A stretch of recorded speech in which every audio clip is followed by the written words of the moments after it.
I just wanted to come on today very quickly.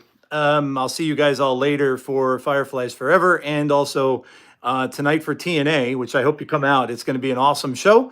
But I just wanted to come on very quickly because I know that there are probably a lot of you that are wondering whether or not you should watch the new Netflix Vince McMahon documentary. I watched it for you. I binged it yesterday, and I'm just going to talk just really quickly about my thoughts and kind of maybe save you the trouble if you don't feel you should. I have to admit, I was going through feelings on this myself, whether or not I should do it. And my sister and my brother-in-law called me. We were talking a little bit yesterday for my birthday, actually, and they mentioned to me that they had watched it and kind of told me a little bit of what it was about and the clarity on it. So kind of made me or helped me make a decision as to whether I wanted to see it at all. So I'm just going to go over it a little bit. I'm not going to give you any spoilers or anything. I'm just going to give you a quick overview of it. This is going to take minutes and just give you a quick overview and just tell you what I thought. And then you can make your decision, like I made mine after listening to my sister's opinion on it and my brother-in-law's, whether or not you want to bother. I did watch the entire thing, and these are the thoughts that I had. It was more of a historical perspective on WWE really than anything else.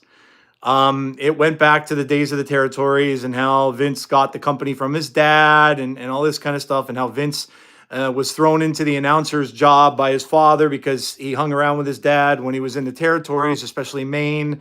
And then his father just one day lost an announcer. The announcer quit, and then he decided he's going to make Vince the announcer, and that's where the whole thing kind of started. So he became an announcer, and we all know that he did that, right? Because he was doing that in his WWE days, or WWF days, rather. It's also a lot about Hulk Hogan. There's a lot of stuff about Hulk Hogan and his rise and how he was found and all that kind of stuff. And it goes on to talk about, the way that basically Vince created that character, and he basically made WWE in the early days and all that kind of stuff because of what Hogan did, and talks about WrestleMania and the creation of WrestleMania, and how the first one was so groundbreaking and so good, and the second one wasn't so great, and then how he got Andre the Giant back and made him basically go and have surgery because he needed him to wrestle Hulk Hogan, and Andre wanted really out of it. But and they talk about that, and of course it's very much about scandals, very much about scandals. The steroids thing scandal, which Vince went to court about, which he was end up being found not guilty because of pretty much Hulk Hogan's testimony. And Hulk Hogan came in, everybody kind of thinking that he was going to rat Vince out. And especially since this was the time when, he was pretty much not with Vince anymore. I think it was the time of when he was over in WCW. So a lot of people thought he was going to rat Vince out and kind of say that Vince is guilty and all this stuff. I guess the FBI and everybody thought that too, but that's not the way it turned out. Hogan denied it, said, Vince was not pushing them to do it. Vince was not selling them or anything like that or condoning them. So that was kind of a shocker even to Vince, I think.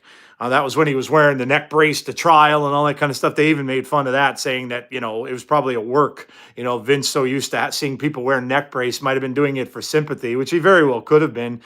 But I will say this. And then it goes on to the different eras of WWE. They go into the Attitude Era, and I'll talk a little bit about that in a minute. But this is all about the steroid scandals. It's about a newspaper reporter who his name escapes me right now, but he wrote for the New York Post, I believe, who was constantly like a thorn in his side and constantly going after Vince and stuff and trying to expose Vince. And the guy just thinks Vince is a horrible guy, which who knows? He may have been correct. He might have been right. Now, looking at all the information we have today, right? He could have been certainly factual in everything that he was. There was a lot of Dave Meltzer, a whole lot of Dave Meltzer. So if you're not a Meltzer fan, just be prepared because he is all throughout this show. A lot of Dave Meltzer. Of course, his kids, Stephanie, Shane, were both there. Now, again, this was all recorded prior to them finding out about this latest legal action from the woman who is suing him with all those horrible things that she was forced to do and stuff. And then the Brock Lesnar stuff, that was all recorded in the process before that had happened. And then in the last episode, when Vince was supposed to show up for, he did not show up for. So that had happened during this time. You can see his relationship with his family when he was a child doesn't look like it was very good. There was talks about his father being abusive, also sexual abuse. They didn't really go into that, but there's that. He doesn't really mention things much. They asked him about it, but he refused really to talk about it. And then, but getting on in the thing. You really start to see where this guy is just not a guy you could like at all. And I was never really like, I liked him as an announcer way back when he was doing that. I never really cared for him much after that. And, he was kind of a joke, right? Like, you like to see him get beat up by Stone Cold Steve Austin and stuff, and you like to see all that, and they go through all that. But once they get to the attitude era portion of it, oh man, it got ugly. Um, you're starting to see in the back, we all know, we've seen it on TV live, but there was even some things backstage that just looked like gross, stuff with the women and the thing where he's in the chair and Stacy Keibler has her feet up on his shoulders and he's got this big grin on his face and he goes, "You're hired," that whole thing. You could just start to kind of see like what kind of person I think he really is. And then he even said how he was playing the boss character and that, but then he kind of said towards the later portion of the show that he really didn't know where the boss character began and where he ended and vice versa. So he didn't know. So that made me think like, well, then was he not playing a character? Was this really who he was? And then you get that pit in the feeling of your stomach that, oh my God, like then you start to think like these women like Sable and they talk about the screw job of Wendy Richter, which I didn't really know about that, and how he she told him she didn't want to do something in particular in the ring, I think it was, and then he screwed her over and got the title off of her and had her lose the title, and she had no idea that was going to happen, and they had a fast count so she could do it, so basically screwed her over like he did to Bret Hart, which they go all over that too, and how Bret Hart punched him in the jaw and basically almost broke his jaw and stuff after that happened, the screw job in Montreal. And he was doing that because he knew Bret was going to go to WCW and he didn't want Bret to leave with the title. So that was the reason behind that whole thing. And then they talk about the Owen Hart death and the accident of Owen and how, Vince just said, we're going on with the show and there was blood in the ring. Like, oh my God, like I didn't even know that. And the wrestlers were wrestling in Owen's blood basically. And he made him go on with the show, and they had asked Pritchard if he would have went on with it, and he said he wasn't sure. And Bruce Pritchard was in it a lot. Paul Heyman was in it a lot.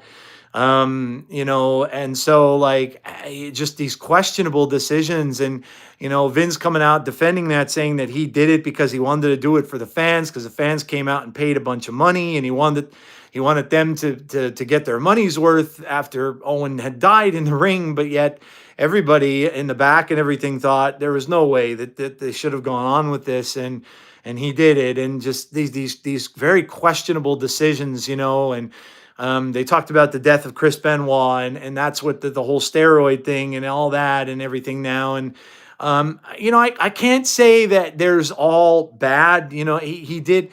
There was a wrestler who wrestled for them for a little bit, and then now he's working with people that are getting concussions, like in the NFL now, how they're getting concussions and then they get brain damage. And they looked into that as a thing of Chris Benoit, like that's what caused him to kind of snap, was that he had brain damage from all the head hits. So Vince did decree that they weren't allowed to use chair shots anymore. after that, after this guy talked to him, and he had like seminars about this, I think it's called CED or something like that. But Chris Nowitzki, yeah, thank you, Conrad. Yeah, and he talked to him about that, and he had seminars with the wrestlers showing them the drawbacks of it, and the wrestlers were even shocked that Vince did that, because an Undertaker was saying how CTE, thank you, how Vince did that, and because he said Undertaker was saying chair shots were such a permanent part of wrestling, he was shocked that he did that. So there were things he did that were good. So I'm not going to sit here and say everything he did was bad and horrible. There were some things he did. I know Bruce Pritchard at the very end of the video, they asked him what he thought, what his thoughts were, and he said he didn't like it. And the man asked him why, and he said, well, because it pretty much seems like you're bashing him. And Bruce Pritchard said, he goes, he's a good man. He goes, my wife had cancer, and Vince did everything he could in his power to get her the best doctors and the best treatment that he possibly could. So, there's a scene even with Shane where Shane came back that very last time and he wrestled in the cage, and, he came out of that Undertaker match, and of course he lost, but he came out and he went to the back, and they showed this scene where, Vince was in Gorilla, and he went in and he gave his dad comes over and gives him a hug, and they show that on camera. And he said, I earned that hug. And you could see Shane getting teared up, and, and Vince giving him the hug and saying, I love you, Shane. You could read his lips and stuff. And so I don't think it was all bad. I think that he is an extremely flawed person. And they even asked him, like, how would you describe yourself at one point? And one of the things he used to describe himself was sexually active. Like, this is a man who, however old he is right now, that's one of the first things that he said. I'm sexually active. Like, that took me aback. Like, why would anyone need to know that from a guy your age? Like, but he talks about that. I personally believe he must have, like, I know there's men who are sex addicts. That is a thing. I can remember watching Cheers when I was a kid, and I remember the stuff where Sam Malone went for addiction help because he was a sex addict. So I know that is a thing. Maybe he's got that. Maybe that's part of this whole deranged stuff he's got going on in his head with these poor women and everything that he's put women through and all that kind of stuff. And you could definitely see that with the boss character when he's with all these women in the back, and he's dealing with these women wrestlers. And so, like I said, what I'm just going to tell you is this. And like I said, I wasn't going to make this long. If you're considering watching it, or if you're thinking in your head, it just feels kind of gross. I don't know that I want to watch this. It's a lot of history on the WWE. Like, I saw, stuff with Jimmy Snuka and stuff with, Hulk Hogan and all that kind of stuff that I remember as a kid. I remember watching all this stuff when I was young. The territory stuff and his dad, I didn't know that much about because it was too young. I was too young for that. So it is very much historical. It talks about all of that stuff going back to that. So it is a historical documentary. The Attitude Era part of it starts to get a little icky. That would be the part I would say that, you're starting to kind of see him do these, even with his daughter, even with Steph, and with the marriage stuff, and with all that. And then they even asked Stephanie, they're like, Stephanie, was there ever something that he wanted you to do that you wouldn't do? And she kind of giggled and she said, well, there was this one thing, but I won't mention it. And then he does. He comes out and says, well, I think there was this one time where I was going to say that Steph was pregnant and it was my kid. And I'm like, oh my God. like, what are you thinking? Like, what, I just don't get that. Like, from a dad's perspective, I have two daughters, and like, even if I were, it's hard. It's hard to put yourself into a position where you're a multi-billionaire with with your own wrestling company. So that's the first thing.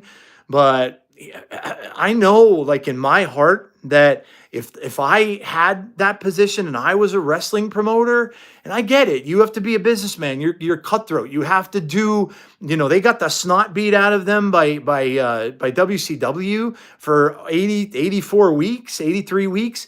and consecutively, and they were in a position where they could have gone out of business, and Eric Bischoff made it very clear that that's what he wanted to do. He wanted to put them out of business. He didn't care.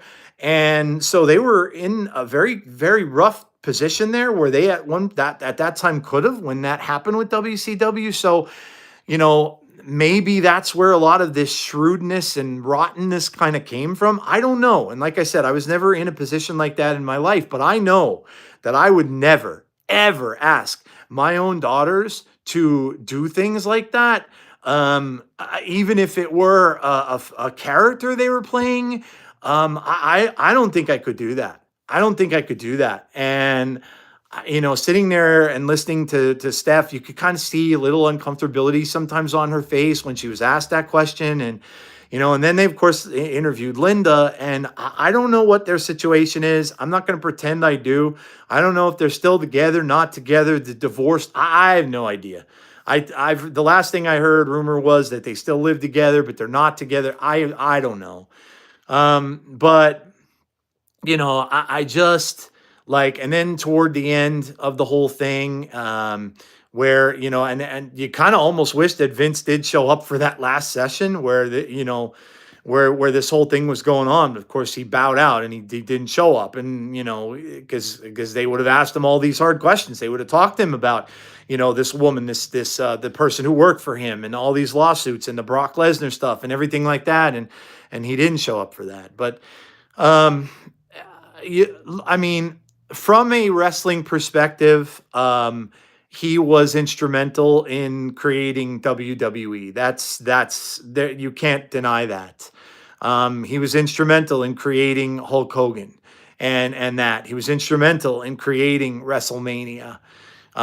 He was instrumental in other wrestlers. I mean, to this day, Undertaker was interviewed, and Undertaker said, "There's nothing I wouldn't do for him." So there are people who are very, very loyal to him still. And so I think, just like a number of any other people you will see documentaries for, they have very, very good things that may have happened with them, and they've had good interactions with people. And then they have very bad things, that they've done and that have happened to people as well. And just, all the lawsuits that are going on now are gross and disgusting. And I'm glad that they fired him. I'm very glad that they did. I'm glad they got rid of him. I'm glad he's no longer in the back room, because I would feel bad. Like, after watching that, the little bit of footage and stuff from these women. Now, some of them, again, they still talked about him very well. Like Sable talked about him, and didn't really have the reaction that maybe I kind of thought they would. But then on the other hand, I'm very glad that he's not still back there. I'm very glad that he's not still in Gorilla, and I'm very glad that he's not a part of the current status of WWE. And I would think that a lot of the women that are wrestling there now, are probably very happy for it, I would think, especially knowing what had happened in the past.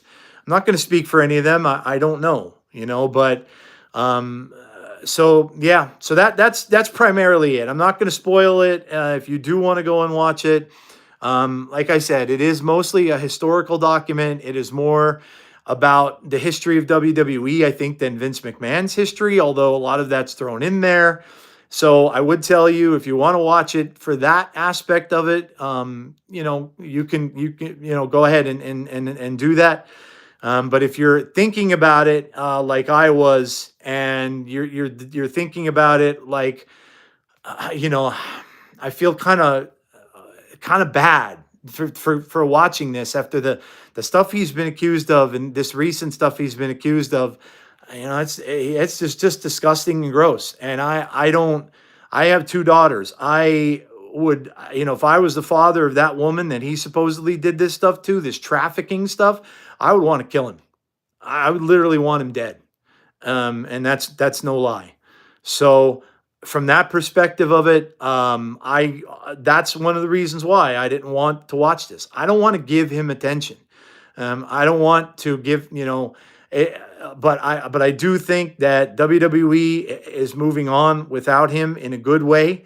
I think they have Triple H back there, Stephanie, if she is doing something in some capacity. The new company that owns them, Shawn Michaels at NXT. I do believe they have the right people in the right places now, and I do believe that that locker room is much probably better than it was when Vince was there. You might have some that will disagree with that, and you might have some say no to that. But I saw stars that they interviewed, like Tony Atlas, who I haven't seen him in years since he wrestled.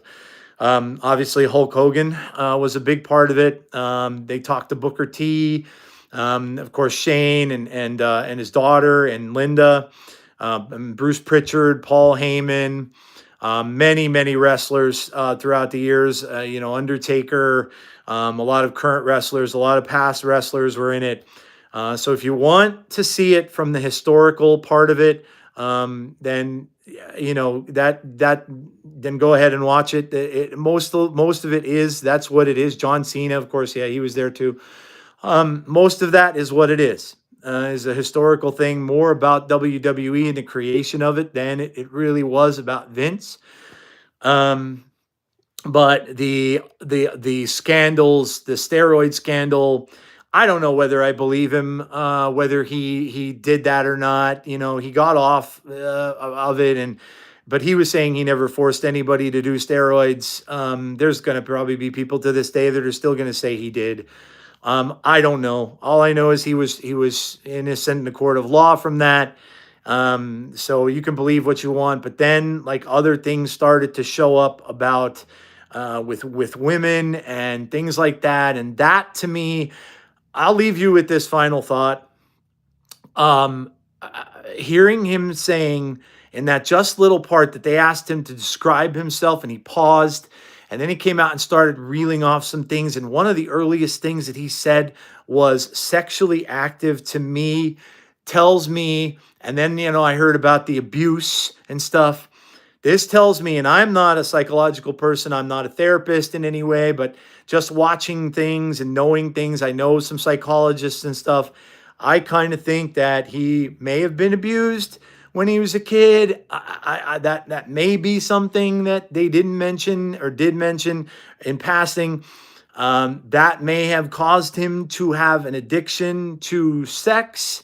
And I think that's why he talks about this still at his age, is talking about being sexually active. And I think that all this other stuff behind the scenes and this gross stuff that he does is just a brain, mental, horrible issue. And he should be punished for it. He should be, at the very least, seeing a therapist, being meant to see a therapist, or something for this, or psychological treatment, because I do believe that is where a lot of this is stemming from.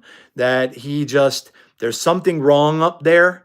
That he's doing this, and he has to feel at his advanced age that he still needs to prove that he's into sex, and he's into all this stuff, and he's into women, and that there's something wrong up here. There's something wrong up there, and anybody who does that kind of a thing or would traffic a woman, they have something mentally wrong with them.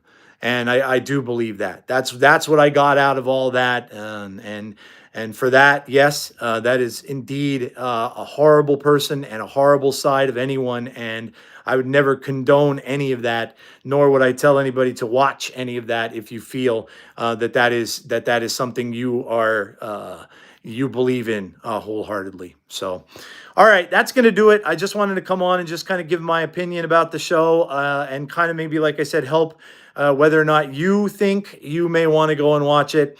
Again, the parts of it at the beginning with the steroids and the prior parts and Hogan and all that, that's just about wrestling. It starts to get a little weird going into the stuff with the Attitude Era. So even if you want to watch the historical part up until you see the part about the Attitude Era, then maybe don't watch the rest of it. They talk a lot about the screw job with Bret Hart, a lot of behind the scenes about that. They talk a lot more behind the scenes about the Andre Hogan match, a lot of that. So that's wrestling history. And so that kind of stuff is in like the first 3, 4 episodes. When you get to the Attitude Era, maybe if you don't want to see what could have maybe brought about a lot of this behavior, then maybe stop there and maybe don't watch any of it after that. So, but yeah, my final thoughts are in it. Personally, I'm glad he's out. I'm glad he's out. I'm glad he's gone. And I hope to never see him again in wrestling. I don't want to see him anymore. I don't want to see him on TV. I don't want to see him at all. I think he is best just suited going away. He retired. Stay away. Don't come back. Don't put your face on a camera anymore. And if he did what he did, or they try him for this, and he is accused, I hope he is punished to the full extent of the law that he possibly can be punished, because he absolutely 100% deserves it. Whether it's jail time, I don't know what they would do. I know he's a billionaire. I know some things are different for people like billionaires, but yeah. So, all right, guys, that's it. I will see you guys again tonight. Again, Fireflies Forever at 6 o'clock p.m. Eastern Standard Time. Myself, Chris, Jeff, I think will be there as well. And then, of course, tonight is TNA. Big night for TNA tonight. We're getting a #1 contenders match for the title with Joe Hendry and Frankie Kazarian, which should be very interesting. Josh Alexander. We have Xia Li's debut tonight as well. So, huge night of TNA, so don't miss it. All right, guys, I'll talk to you all later on. Take care. Have a great rest of your day.